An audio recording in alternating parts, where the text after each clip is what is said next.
Friends, our next question is effect of frequency of incident light on stopping potential. Okay, so இப்போ என்ன பண்ண போகிறோம்னா study of frequency of incident light on stopping பொட்டன்ஷியலில் எப்படி effect பண்ணுது அப்படின்னு பார்க்க போகிறோம். For this study we keep the intensity of incident லைட்டை மட்டும் நம்ம என்ன பண்ண போகிறோம், கான்ஸ்டண்ட்டாக வச்சுக்கிறோம். Now we take 3 radiation of same intensity with a different frequency. ஓகேவா, 3 வெவ்வேறு ஃப்ரீக்வன்சி உள்ள ரேடியேஷன், ஆனால் 3க்குமே இன்டென்சிட்டி சேம். ஸோ இந்த இடத்துல வந்து 3 radiation of same intensity same frequency different இன்டென்சிட்டிக்கு நம்ம எடுத்திருந்தோம். பட் இங்கே we take 3 radiation of different frequency but same இன்டென்சிட்டிக்கு நம்ம எடுத்து என்ன பண்ண போகிறோம் அப்படின்னு கேட்டோன்னா, we study the variation of photo electric current with collecting electrode பொட்டன்ஷியலுக்கு நம்ம ஸ்டடி பண்ணி அந்த கிராஃபை இங்கே கொடுத்துருக்கோம். ஸோ இங்கே பாருங்கள், 3 ரேடியேஷன் வெவ்வேறு ஃப்ரீக்வன்சி, ஆனால் 3க்குமே ஒரே இன்டென்சிட்டி அப்படின்ட்டோம். இங்கே இன்டென்சிட்டி சேஞ்ச் ஆகும்போது சேச்சுரேஷன் கரண்ட் சேஞ்ச் ஆச்சு. ஏன்னா intensity is directly proportional to saturation கரண்ட்னு சொல்லியிருந்தோம். But here the intensity of 3 radiation is same. So the saturation current is for different frequency but same intensity for these 3 radiation is same. So இங்கே வந்து intensity change ஆகலை, அதனால் saturation current change ஆகலை, ஆனால் frequency increase ஆகுது. Okay, அப்போ frequency increase ஆகும்போது the emitted எலக்ட்ரானுடைய கைனெட்டிக் எனர்ஜி இன்க்ரீஸ் ஆகும். அப்போ கைனெட்டிக் எனர்ஜி அதிகமாகும்போது அதை தடுத்து நிறுத்துறதுக்கு we use high stopping potential, high retarding potential use பண்ணணும்.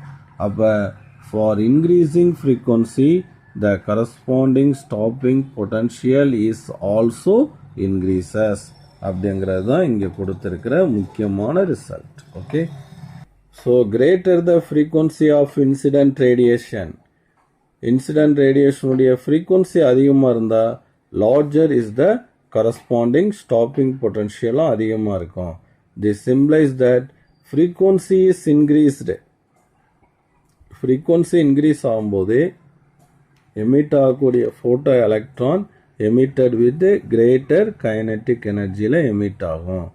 So that the retarding potential needed to stop the photoelectrons is also greater. அப்போ அந்த வெளிவரக்கூடிய எலக்ட்ரான்ஸை ஸ்டாப் பண்ணுறதுக்கு நம்மளுக்கு தேவைப்படக்கூடிய ரிட்டார்டிங் பொட்டன்ஷியலும் என்னாகும் அப்படின்னா அதிகமாகும். ஓகேவா, ரைட். இப்போ அதுதான் இங்கே கொடுத்துருக்காங்க. இப்போ இது மெட்டல் ஏ, இது மெட்டல் பி. ஓகே, ஸோ இங்கே வந்து ஃப்ரீக்வன்சி ஆஃப் இன்சிடென்ட் ரேடியேஷன் வந்து என்ன ஆகுது அப்படின்னா இன்க்ரீஸ் ஆகுது. ஸோ அதுக்கேற்ற மாதிரி ஸ்டாப்பிங் பொட்டன்ஷியல் என்ன ஆகுதுங்கிறத இங்கே பார்க்க போகிறோம். Variation of stopping potential with frequency of incident radiation for 2 metals. Metals ஏவை எடுத்துக்கிறோம். இதுதான் பர்டிகுலர் ஃப்ரீக்வன்சி.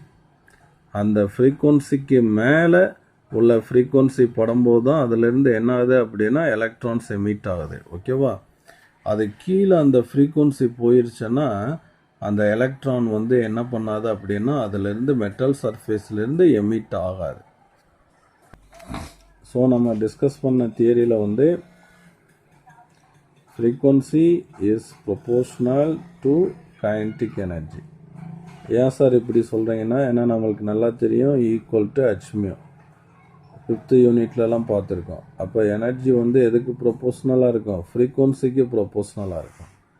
அப்போ இங்கேருந்து ஃப்ரீக்வன்சி கிரேட்டராக இருக்கும்போது கிரேட்டர் எனர்ஜியில் எலக்ட்ரான் ரிலீஸ் ஆகும், அது போய் ஆனோட ரீச் பண்ணிடும். ஓகேவா, இப்போ வந்து இந்த மெட்டல்லேருந்து அந்த எலக்ட்ரானை வெளியே எடுக்கணும்.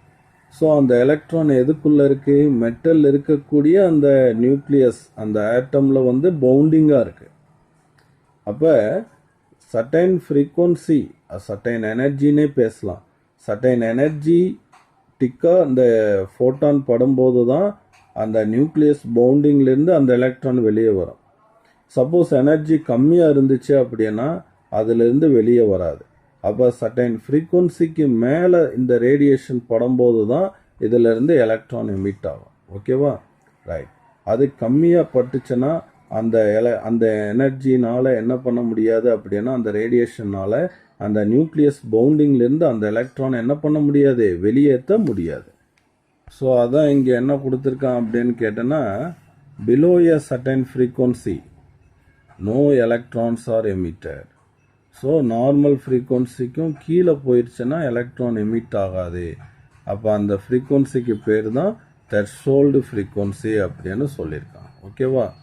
ஸோ இதுதான் அந்த த்ரெஷோல்டு ஃப்ரீக்குவன்சி. அந்த த்ரெஷோல்டு ஃப்ரீக்குவன்சியில் நோ எலக்ட்ரான்ஸ் ஆர் எமிட்டட்.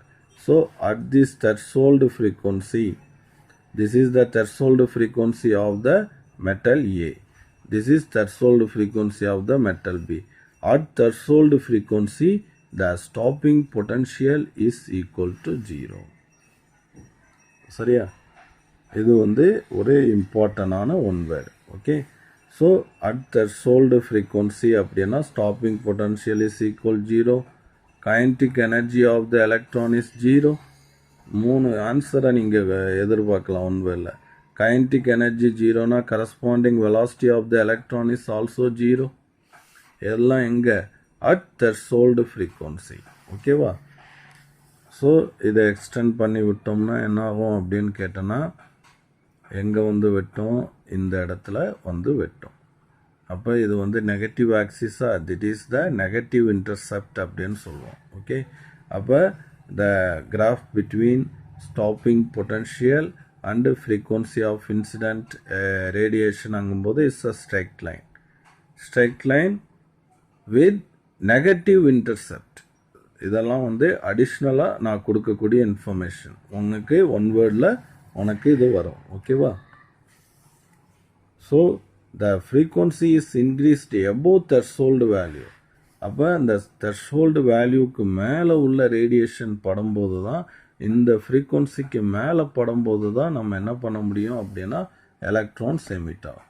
இப்போ ஒரு threshold புரிய வைக்கிறதுக்கு உனக்கு ஒரு சிம்பிளான ஒரு எக்ஸாம்பிள் சொல்கிறேன்.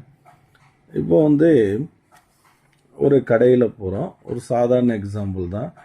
ஸோ ஒரு சாக்லேட்டோட விலை வந்து 10 rupees அப்படின்னு வச்சுக்கிறோம். அப்போ வந்து அந்த 10 rupees கொடுத்தா சாக்லேட் கிடைக்கும். அந்த 10 rupees அப்படிங்கிறது என்னது அப்படின்னு கேட்டோன்னா த்ரெஷோல்டு ஃப்ரீக்வன்சி அப்படின்னு வச்சுக்கோ. 10க்கு மேலே 20, 30, 40 எவ்வளோ கொடுத்தாலும் சாக்லேட் கொடுப்பாங்க. 10க்கு கீழே அமௌண்ட் கொடுக்குற 9 rupees, 8 rupeesன்னு கொடுக்கும்போது என்ன கிடைக்காது? சாக்லேட் கிடைக்காது. சாக்லேட்டுங்கிறது எலக்ட்ரானாக வச்சுக்க, அமௌண்ட்டுங்கிறது ஃப்ரீக்வன்சியாக வச்சுக்க. அப்போ சர்டைன் ஃப்ரீக்வன்சிக்கு மேலே ஃப்ரீக்வன்சி இருக்கக்கூடிய அந்த ரேடியேஷனால் தான் எலக்ட்ரானை வெளியே எடுக்க முடியும். அந்த லெவலுக்கு கீழே ஃப்ரீக்வன்சி போயிருச்சுன்னா அங்கே எலக்ட்ரான் எமிட் ஆகாது. அந்த லெவலுக்கு பேர் தான் த்ரெஷோல்டு ஃப்ரீக்வன்சி. அதை தான் இங்கே சொல்லியிருக்கான். So the frequency is increased above threshold value, stopping potential varies. And stopping potential ஃப்ரீக்வன்சிக்கு எப்படியா இருக்குது? லீனியர்லி ப்ரொபோஷ்னலாக இருக்குது.